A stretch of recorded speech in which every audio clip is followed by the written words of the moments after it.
자, 이제 하던 거 멈추시고 뒤에 답지 있으니까 집에 와서 다시 한번 정리해 보세요. 오늘은 지난주 이어서 수증기와 이제 습도, 그다음에 구름이 생기는 걸 다시 한번 볼 거고요. 여기 2단원 중에서 3학년에서 제일 어려운 게 이제 당연히 이제 1단원의 화학 반응식이 좀 어렵고요. 그다음에 2단원이 조금 이제 암기형 파트긴 한데 수증기는 조금 이제 계산하는 문제들이 있어서 좀 어려워요. 참고해 주시고, 그다음 구름 생성되는 것도 굉장히 중요하니까 시험에서 많이 나오는 부분들이거든요. 당연하게도 2단원 같은 경우는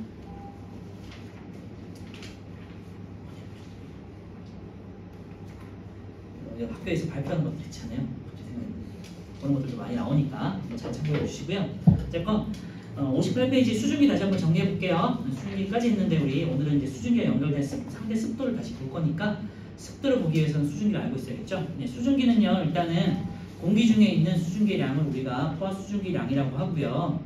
포화 상태의 공기 1kg에 들어있는 수증기량으로 정리했었죠. 그래서 예를 들면 이만한 공기 안에 요만큼의 수증기가 들어갈 수 있거든요.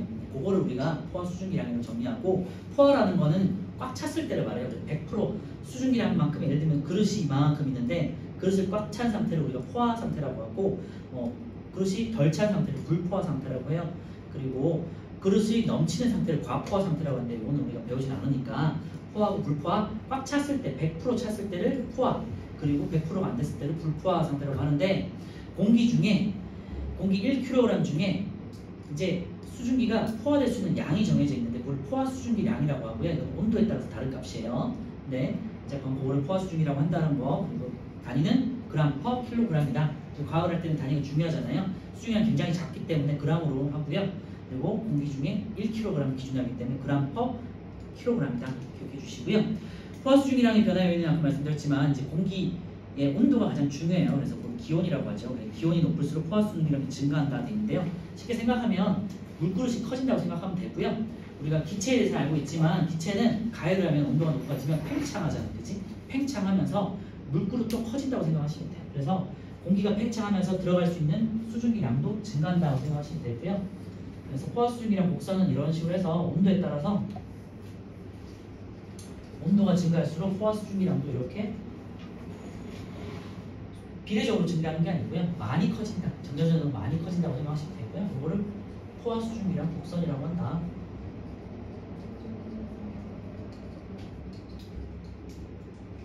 그래서 포화 수증기량 곡선에 있는 점들은 이제 포화됐다고 하고요. 요 밑에 있는 부분들을 우리가 불포화 상태라고 하는데, 어떤 A라는 공기가 있으면 얘는 지금 불포화 상태란 말이에요. 그래서 A라는 공기는 현재 수증기량이 한 요만큼 있어요. 예를 들면 10이 있다. 그램 퍼 킬로그램 되겠고요. 단위는. 그 다음에 어쨌건 A라는 공기가 현재 10g 정도 있다고 생각해봐요. 여기는 수증기량이 있고요. A라는 불포화 상태의 공기를 포화 상태로 만들 수 있는 방법은 딱 두 가지밖에 없어요. 그래프를 이동하는 거잖아요. 그래서 수평으로 이동하거나 수직으로 이동하거나 두 가지 방법이 있다고 말씀드렸고, 수평은 우리가 온도잖아요. X축은 온도니까 온도를 냉각시키거나 아니면은 수증기를 직접적으로 뭔가를 공급시켜주는 거죠. 그래서 수증기를 공급하거나. 그래서 불포화 상태의 공기를 포화 상태로 만들 수 있는 방법 두 가지가 있고, 수평으로 이동하는 온도를 변화시키는 냉각 조건하고, 그 다음에 수증기를 공급하는 조건이 두 가지가 있는데요. 날씨라고 생각하시면 돼요. 날씨라고 생각하면 온도가 갑자기 이제 차가워지는 거예요. 예를 들면은 저녁이나 새벽이 됐다. 그럼 온도가 이렇게 쭉 떨어지겠죠. 그리고 아니면은 수증기 공급 같은 경우는 날씨가 흐려지는 거예요. 갑자기 이제 흐려지면서 비가 오기 전에 그러면 수증기가 대량으로 공급이 되겠죠. 이런 조건을 말하는 거고, 어쨌건 중요한 거는요, 온도가 증가할수록 포화 수증기량 곡선도 증가한다. 이게 굉장히 중요하고, 불포화 상태의 공기를 포화 상태로 만드는 방법 두 가지 말씀드렸잖아요. 다시 온도를 냉각시키거나 수증기를 공급하거나 딱 두 가지밖에 없어요. 알겠죠? 그리고 포화 수증기량 곡선을 기준으로 했을 때 포화 수증기량이 다가갈수록 수증기가 많은 거기 때문에 많다고 생각하시면 되고, 그럼 점점 포화가 된다고 생각하시면 돼요. 그래서 A가 포화 수증기량이 다가갈수록 포화에 근접한다고 생각하시면 되고요. 이 곡선에서 멀어질수록 불포화 상태가 커진다고 생각할 수 있어요. 그거는 뒤에는 이제 상대 습도할 때 다시 한번 정리하도록 하고요. 그래서 그래프로 해석하는 게 굉장히 중요하니까 잘 기억해 주시고, 그 다음에 요거 이어서 자 그리고 A라는 공기가 있었는데 A라는 공기의 이제 이슬점을 한번 알아보자. 이슬점이라는 거는 이슬점이라는 수증기가 연결되는 거 말하는 거잖아, 그렇지? 새벽에 수증기가 물방울로 연결되는 현상을 이슬점이라고 하고, 아니, 이슬이라고 하고, 이슬이 맺힌다라고 하고, 이거를 은결이라고 하잖아, 그렇지? 물방울이 되는 거야. 그리고 물방울이 될 때의 온도를 이슬점이라고 해요. 이슬이 맺히는 온도라고 해가지고, 그래서 그거는 무슨 말이냐면 A라는 공기를 냉각시켰을 때 포화 수증기가 딱 닿으면요, 이때부터 이제 물방울이 맺히기 시작하면 온도가 시작되는 거거든요. 그래서 이때의 온도를 우리가 이슬점이라고 하는 거고요. 그래서 A라는 공기를 냉각시켜서 포화수증기에 닿았을 때, 포화수증기랑 곡선에 닿아서 물방울이 생기기 시작했을 때의 온도를 이슬점이라고 한다. 그지? 그래서 냉각시켜서 포화되기 시작할 때의 온도다 라고 생각하시면 될 것 같고요. 그래서 A라는 지점에서의 이슬점은 포화수증기에 닿았을 때고, 실제 수증기량이 많을수록 이슬점이 올라간다고 그랬잖아요. A하고 B를 비교했을 때 온도는 같지만 B는 수증기가 조금 더 많단 말이에요. 예를 들면은 15g 있었다고 치자.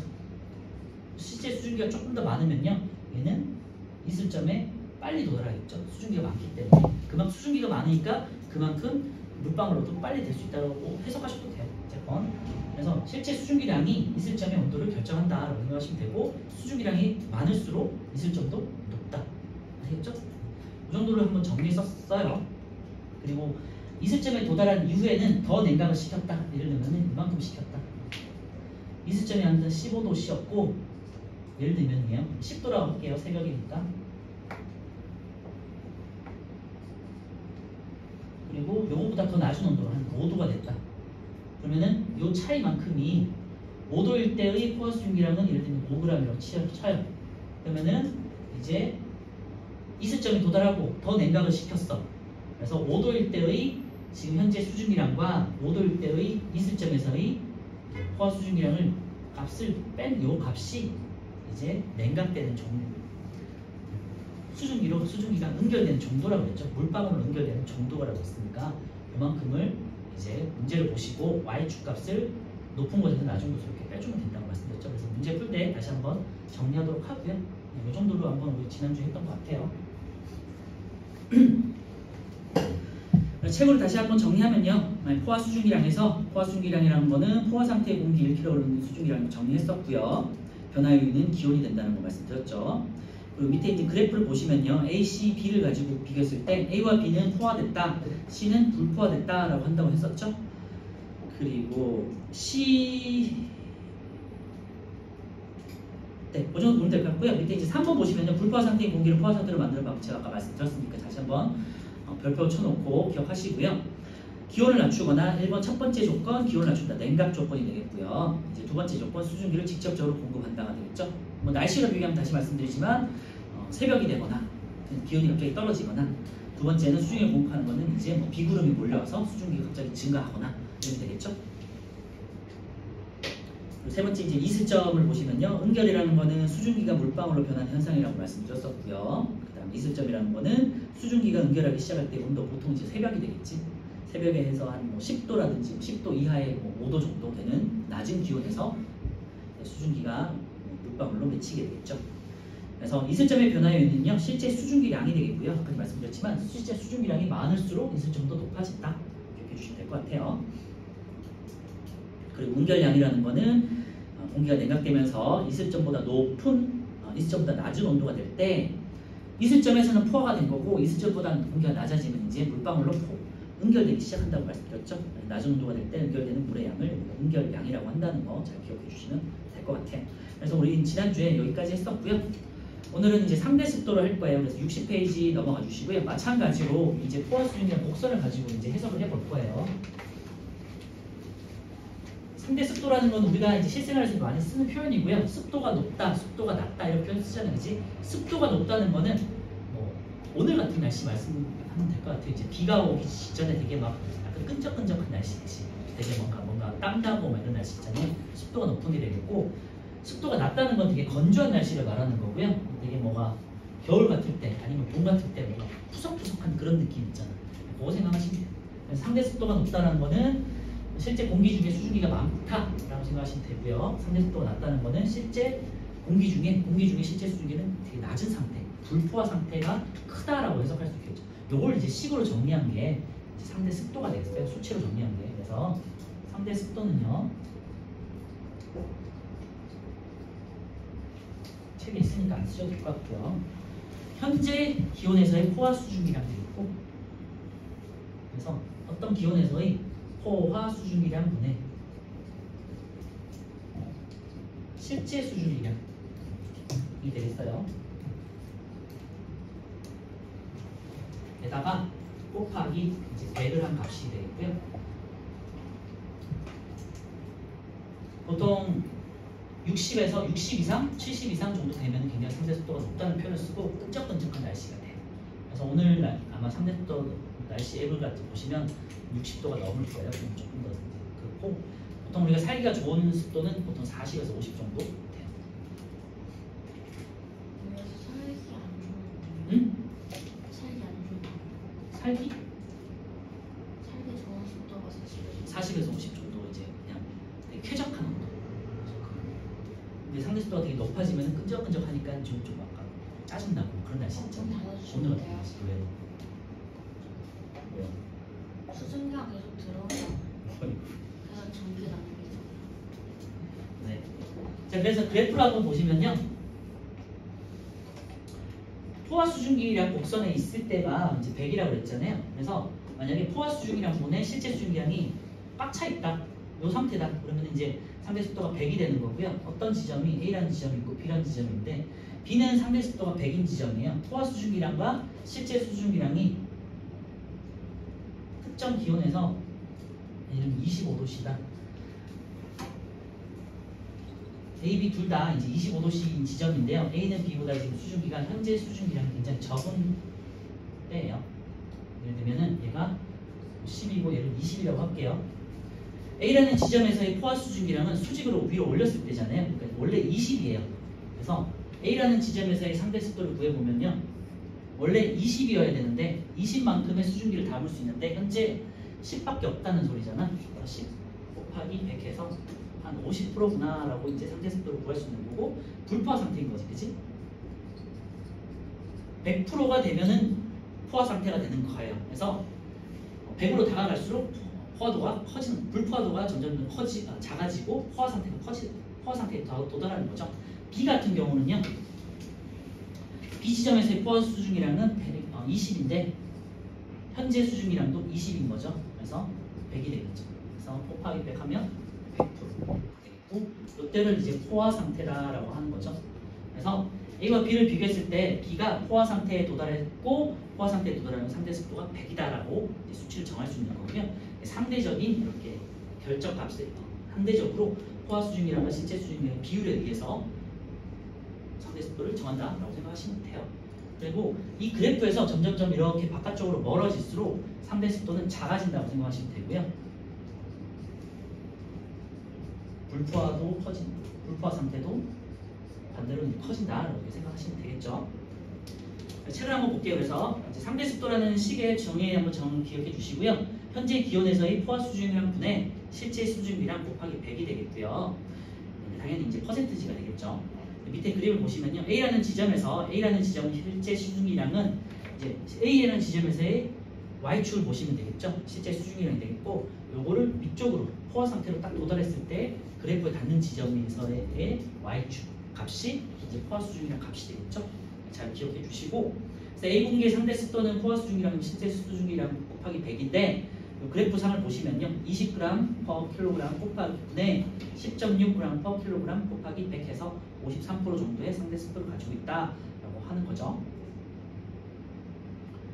네, 밑에 있는 상대 습도의 변화 한번 보시면요. 그거 전에 죄송해요. 오른쪽에 플러스 강에 상대 습도가 100이다라는 거를 무슨 의미를 가지고 있나 볼게요. 제가 아까 말씀드렸지만요. 상대 습도가 100이라는 건 포화 수증기랑 곡선 위에 어떤 지점이 있다는 소리가 된다는 소리가 되겠지. 소리가 되겠고요. 그래서 포화 상태에 있다라는 것과 포화 수증기량과 실제 수증기량이 같다는 걸 말씀드렸었고요. 아까 전에 현재 기온과 있을 점이 같다는 것도 B라는 지점에서는 포화 수증기량이 닿았기 때문에 이 온도가 있을 점이 되겠죠. 그러니까 바로 있을 점이 됐으니까 온도가 조금만 떨어져도 바로 냉각되면서 이제 응결이 시작되는 거죠.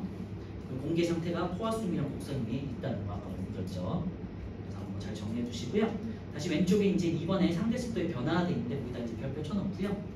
상대 습도를 변화시키는 건 두 가지 요인이 있겠죠.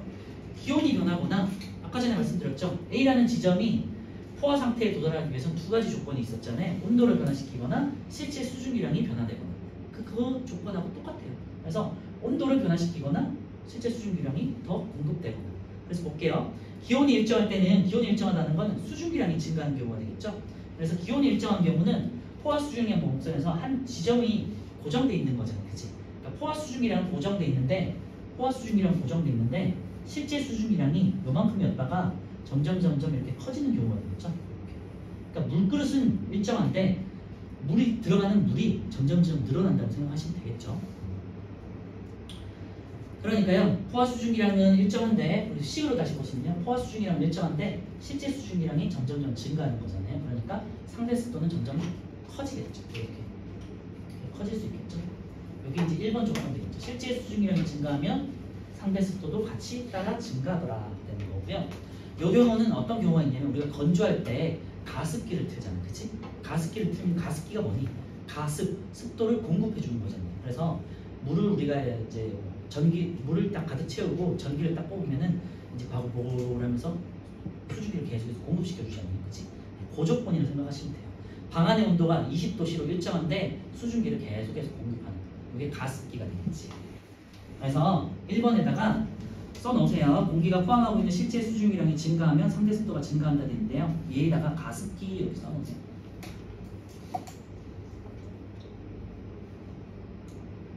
온도는 일정한데 가습 조건이에요. 그러니까 이거는 가습기가 되겠고요. 그러니까 습도를 증가시키는 정도가 되겠고요.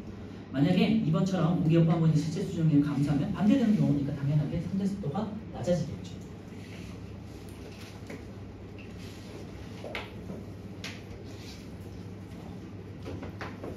오른쪽이 이제 실제 수증기량이 일정할 때인데요. 공기에 가지고 있는 수증기량은 일정한데 포화 수증기량이 커지는 경우예요. 이 경우는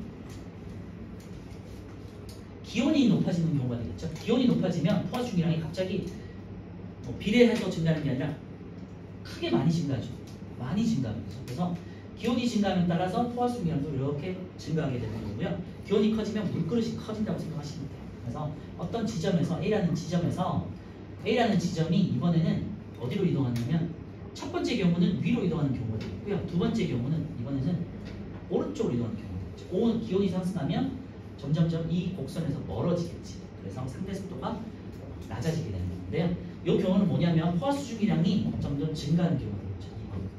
그러면 포화 수증기량이 분모에 있는 포화 수증기량이 증가하는 거니까 상대 습도는 이렇게 낮아지겠죠. 그래서 그래프로 해석하면은 우리가 기온이 상승하는 오른쪽으로 갈수록 포화 수증기량이 증가한다. 이렇게 해석할 수도 있고요. 식으로 정리하면은 포화 수증기량, 분모에 있는 포화 수증기량이 커지면서 상대 습도가 낮아진다. 이렇게 생각하셔도 되고, 우리가 그냥 개념적으로 생각하면요. 물이라는 건 정해져 있는데 이번에는 어떤 아까 전처럼 물그릇이 이렇게 있고 수증기가 이만큼 있는데요. 이번에는 수증기가 증가한 게 아니라 물그릇이 이렇게 커진 거예요. 그러면은 상대적으로 물의 양은 적어진 거잖아요. 수증기는 적어진 거예요. 그치? 그렇게 그냥 개념적으로 머릿속에 생각하셔도 되고, 세 가지 방법이 있으니까 한번 각자 이게 가장 이제 우리가 많이 쓰는 방법이니까 그래프에서 기억하세요. 그래프는 이제 지문을 많이 보는 거니까 기온이 상승하면 포화 수증기량 곡선도 이렇게 증가하더라고요. 그러니까 포화 수증기량분의 실제 수증기량인 상대 습도는 감소하다. 이렇게 머릿속에 정리해도 되고요. 개념적으로 정리하셔도 되고. 그래서 오른쪽에 있는 실제 수증기량이 일정할 때는요. 온도가 높아질수록 이제 상대 습도는 낮아지게 되는 거야 되겠고요. 물그릇이 커진다라고 생각했죠. 그래프상에서는 이제 수평으로 이동하는 게 되겠고요. 다시 한번 정리하면요. 왼쪽에 기온이 일정할 때 포화 수증기량 기온이 일정할 때 조건은요. 그래프상에서는 위아래로 이동하는 거예요. 그러니까 수직 이동이 되겠고요. 그렇게 체크해 놓으시고, 오른쪽에 실제 수증기량 일정할 때는요. 이번에는 수평 이동이 되겠어요. 그래프상에서는. 그래서 왼쪽에서는 수직 이동, 오른쪽에는 수평 이동이니까 수직 이동입니다. 왼쪽에서는 수직 이동, 오른쪽에서는 수평 이동이니까 그거 잘 한번 기억해 두시고요. 자, 그래서 1번에 기온이 높아지면 포화 수증기량이 증가하면서 상대 습도가 감소된다 되는데요. 여기다 밑줄에 놓으시고 얘에다가 난방이라고 써놓으세요. 첫 번째 조건은 가습 조건이에요. 습도를 실제적으로 공급하는 거. 가습기가 되겠고요. 오른쪽에 있는 2번은요. 기온을 높이는 거잖아요. 우리 겨울에 난방을 하잖아. 난방을 하면 건조해지는 이유가 난방을 하면은 습도가 낮아지기 때문에 건조해지는 거예요. 그렇죠? 추워? 아니면 더워요.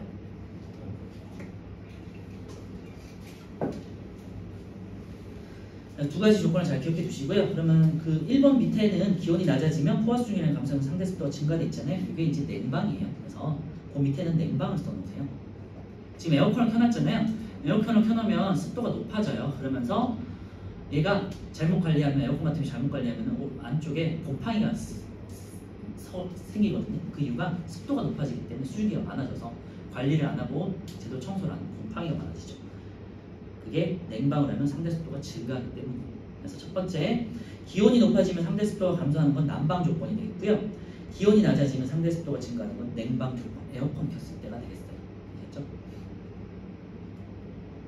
그래서 오른쪽에 보면요, 밀폐된 방 안에서 상대 습도의 변화가 있는데요. 수증기 변화가 없고 온도 변화만 시킬 때예요. 아까 말씀드렸지만 난방을 하면요, 기온이 상승하면 포화 수증기량이 증가하고요. 그러면 실제 수증기량에 대해서는 상대적인 비율이 감소하니까 상대 습도는 감소하더라라는 거고요. 냉방을 하면요, 기온이 하강하면서 포화 수증기량이 감소하고 상대 습도가 높아지겠죠. 그래서 상대 습도 증가하는 거 잘 기억해 두세요. 오른쪽에 거.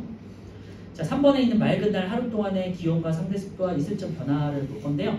요거 밑에 있는 그림은 맑은 날이 되겠고요. 오른쪽에 비 오는 날 상대 습도가 있잖아요. 두 그래프를 잘 비교해 하셔야 되고, 일반적으로는 맑은 날을 기준으로 나오는데 비 오는 날 같은 경우는 이제 수증기가 공급되는 조건이 있나라고만 기억하시면 돼요.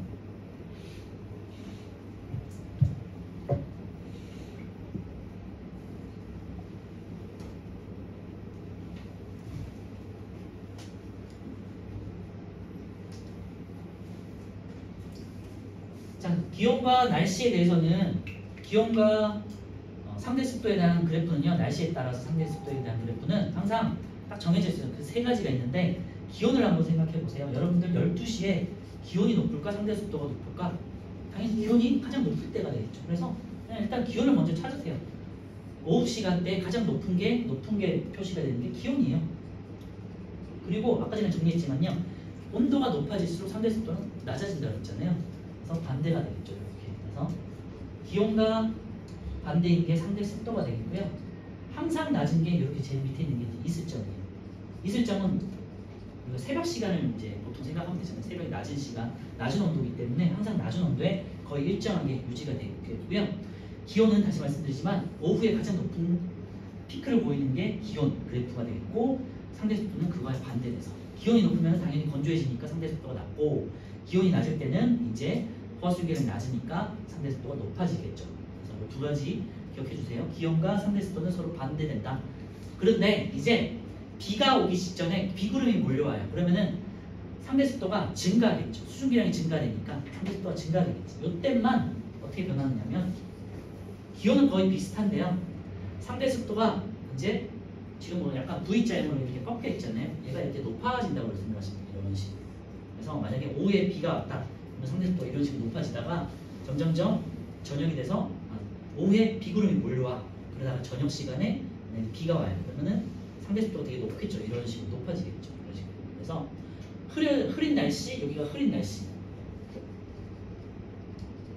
비구름이 몰려와가지고 흐려져. 그러면 습도가 높아져요. 그러다가 이제 습도가 굉장히 높아질 때, 이때는 비가 왔다. 라고 해서 그렇겠죠. 그래서 요거를 그냥 기본으로 생각해서 외우시고, 요거는 만약에 상대 습도 그래프가 조금 올라가 있다. 그러면 흐려졌고, 상대 습도가 굉장히 높아져 있다. 그러면 비가 오는. 이렇게 생각하시면 되겠죠. 그래서 책으로 한번 정리해 볼게요. 맑은 날 하루 동안의 기온과 상대 습도의 이슬점 변화에서요. 기온은요, 보통 오후 시간 점심 때 가장 높다라고 생각하시면 되겠고요. 상대 습도는 기온과 반대로 나타난다. 그리고 화살표 옆에다 유출할게요. 공기 중의 수증기량이 일정할 때 기온이 높을수록 포화 수증기량은 증가하고요. 상대 습도는 낮아진다. 다시, 공기 중의 수증기량이 일정할 때 기온이 높으면 포화 수증기량이 증가하니까 상대 습도는 반대로 낮아지겠죠. 이거 잘 기억해 두시면 될 것 같고요. 위에 있는 시카고 같이 외우시면 돼요.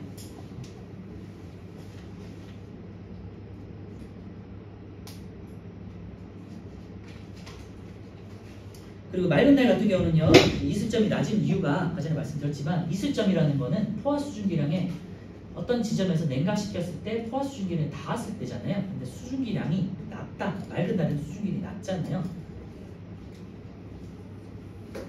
포화 수증기량 그래프에서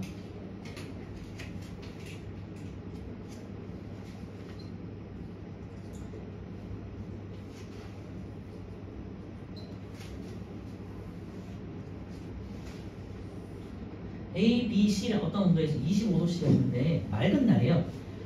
C보다는 B가, B보다는 A가 더 맑은 날일 거 아니에요? 수증기량이 적은 거니까, 그치? 수증기량이 이렇게 Y축으로 했을 때 A가 가장 낮잖아요. 그러니까 실제 수증기량이 낮은 날씨, 그러니까 맑은 날씨일수록 이슬점이 더 낮아지는 거잖아요, 그죠?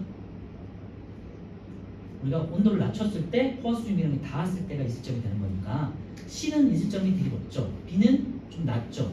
A는 가장 낮죠. 그러니까 맑은 날일수록 이슬점이 점점 이렇게 낮아지겠죠. 그치? 그러니까 맑은 날에는 항상 아래쪽에 이슬점이 이렇게 있는 거예요. 거의 일정하게. 아시겠죠? 그런데 이제 오른쪽에 있는 비 오는 날을 한번 보시면요. 비 오는 날 같은 경우는 습도가 증가하니까 상대 습도 자체가 이렇게 위로 올라온다고 말씀드렸었고요. 이슬점도 한번 보세요. 이슬점 같은 경우는요. 수증기량이 많아지니까 이슬점도 항상 아래쪽에 있다가 위쪽으로 조금 올라오는 게 보일 거예요. 왼쪽하고 그래프하고 오른쪽 그래프를 비교해 보시면 맑은 날에는 이슬점이 되게 낮아요. 그런데 이슬점이 점점점 흐려질수록 올라가는 게 보일 거예요. 그죠? 네. 그거 잘 기억해 두세요. 이슬점이라는 거는 수증기량 때문에 변화되는 거기 때문에 실제 수증기량이 많아지면 이슬점도 높아지는 거고요. 맑은 날수록 이슬점이 낮아진다. 왜냐면은 수증기량이 적기 때문에. 알겠죠? 그 차이가 있으니까 비교해 보시고요.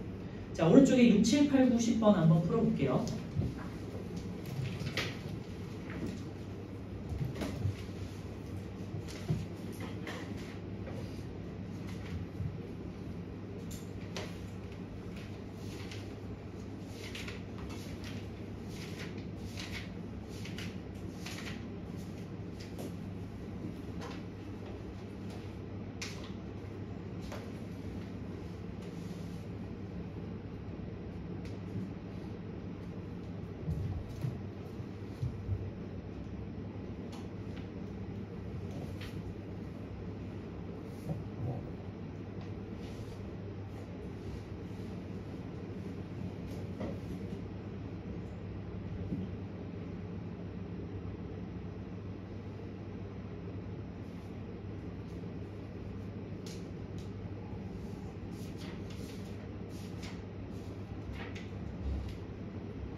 보인다고?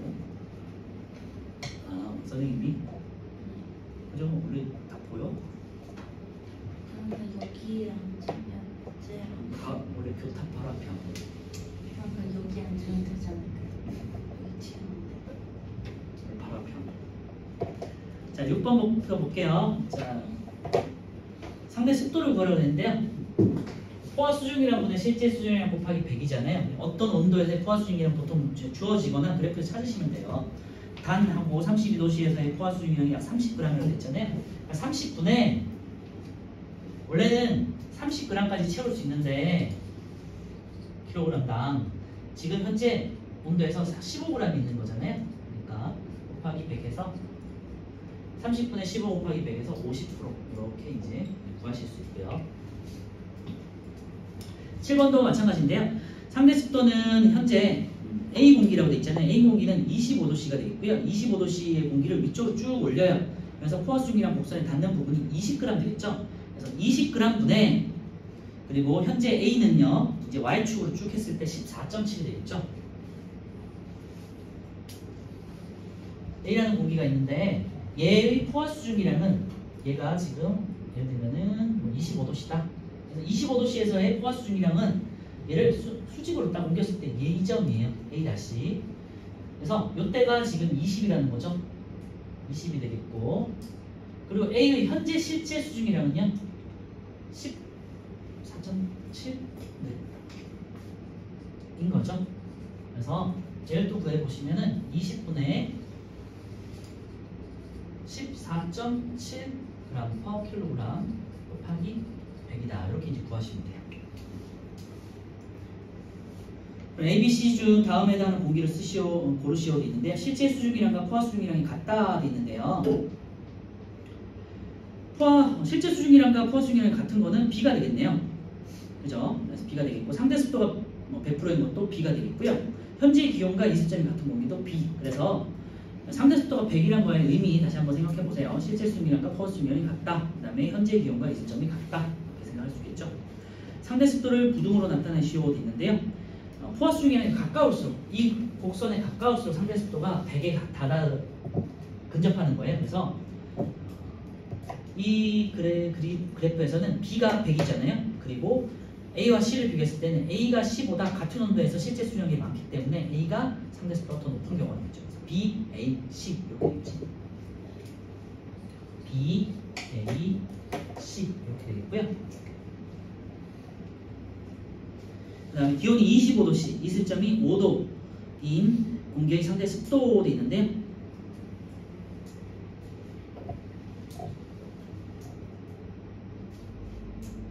요거는 이제 20분에 25도씨일 때의 포화 수증기량은 20이 되겠죠. 그래서 20분에 라고 하시고요.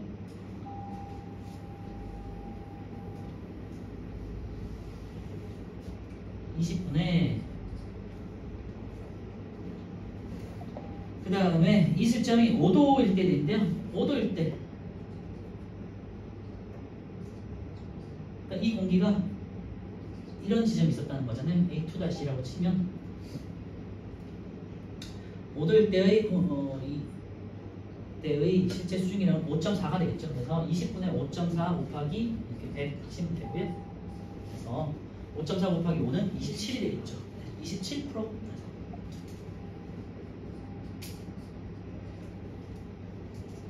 자, 8번은요. 수증기량은 밀폐된 난방에서 난방할 때는 기온을 증가시켜 주는 거니까요.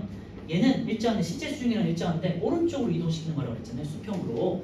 그래서 기온은 일정해요. 수증기량은 일정하고 수증기량은 일정하고 포화 수증기량은 점점 증가하겠죠. 기온에 따라서 포화 수증기량 곡선은 증가하겠죠. 그리고 상대 습도는 낮아지겠죠. 여기서는 식에서는 포화 수증기량이 증가하는 조건이 되기 때문에 상대 습도는 낮아진다. 이렇게 해석할 수도 있겠죠. 자, 9번에 A, B, C는 각각 무엇을 나타내는가 되어 있는데요. A는 12시를 일단 먼저 찾으세요. 그래서 12시를 보니까 파란색이 지금 높네. 그러니까 5이 높은 거는 기온이 되겠죠. 그러니까 A는 상대 습도, B는 기온이 되겠고요. 가장 낮은 C는 항상 낮은 거는 이슬점이다. 그리고 맑은 날 되겠죠. A는 상대 습도, B가 5에 가장 높잖아요. 그치? 10번은요. 맑은 날 기온은 4, 5시경에 가장 낮고 오후 2, 3시경에 가장 높다. 기온이 4, 5시경에 가장 낮나?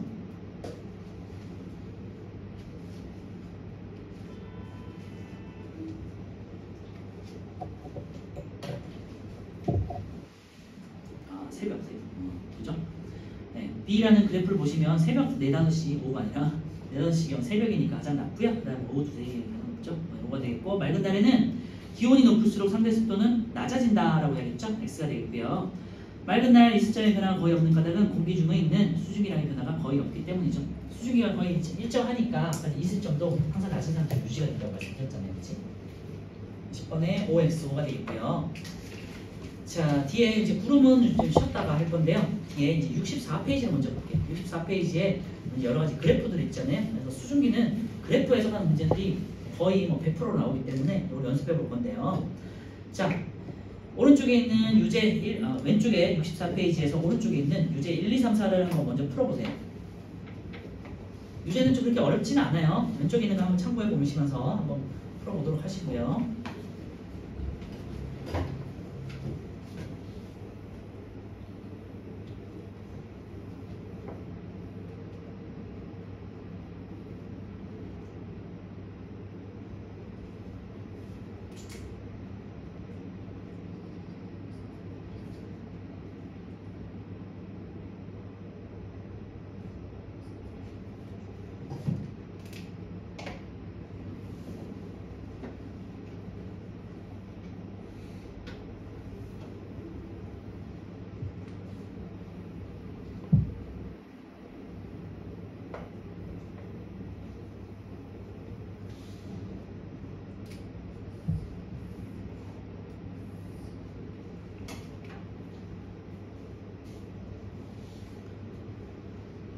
실제 수증기량은 그냥 Y축으로 수평 이동했을 때 Y축을 읽는 거고요.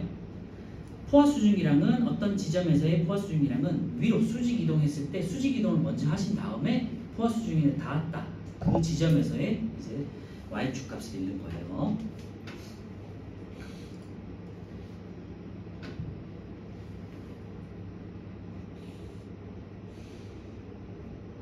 왼쪽에 있는 이제 유형을 꼭 보시고 한번 꼭 풀어보세요. 읽어보시고.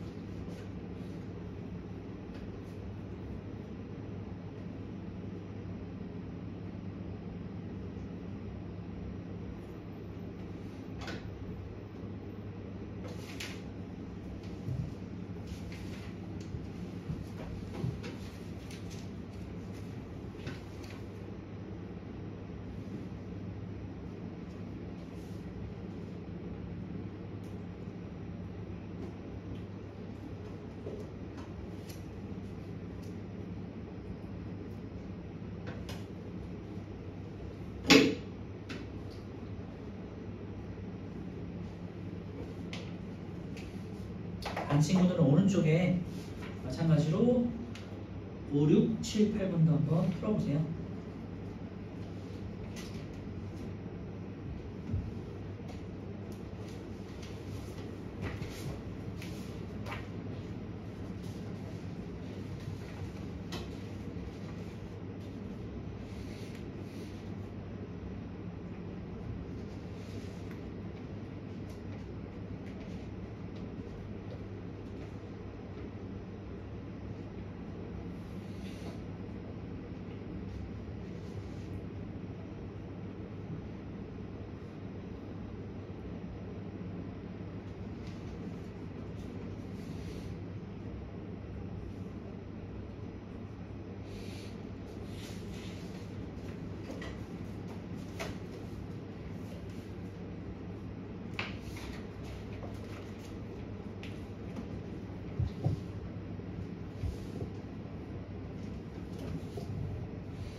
자, 왼쪽에 있는 64페이지 1번부터 다시 한번 그냥 같이 해볼게요.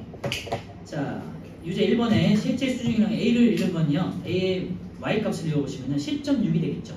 10.6이 되겠고 B는 Y값이 5.4가 되겠고요. C도 5.4가 되겠죠. 그리고 포화 수중이랑 같은 경우는 A는 이제 지금 포화 상태니까 어차피 10.6이 되겠고요. B 같은 경우는 위로 올렸을 때 이제 그래프에 닿는 값이 7.6이 되겠죠. A는 10.6, B는 7.6, C는 위로 올렸을 때 14.7이 되겠죠. 그래서 이런 건 충분히 찾을 수 있어야 되겠고요. 이슬점을 구하시오 돼 있는데요. 각 A, B, C를 왼쪽으로 딱 이동했을 때 그래프에 닿았을 때의 온도예요. A는 어차피 지금 포화 수중량이 다 있으니까 이슬점이에요. 그래서 A는 20도가 되고요. B는 왼쪽, BC 똑같죠? 네, BC는 둘 다 왼쪽으로 옮겼을 때 10도에서 만나죠. 10도가 되겠죠. B도 10도, C도 10도. 그래서 이슬점 잘 기억해 두시고요. 응결량을 구하는 C 돼 있는데요. 1kg의 공기가 지금 현재 A하고 B가 있는데요. A를 5도씨로 낮췄어요. A는 20도씨에서 지금 현재 7.6이에요. 그죠? 그래서 기억은 7.6이 되겠고요. 그 다음에 얘를 이번에는 5도씨로 낮췄어요. 5도씨로 낮추면요.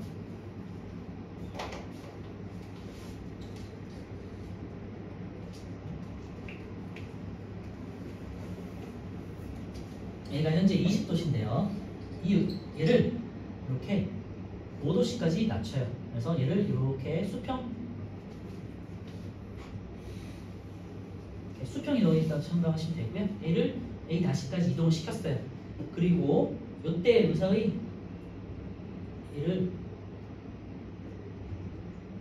이슬점까지의 차이가 이제 응결량이 되겠고요.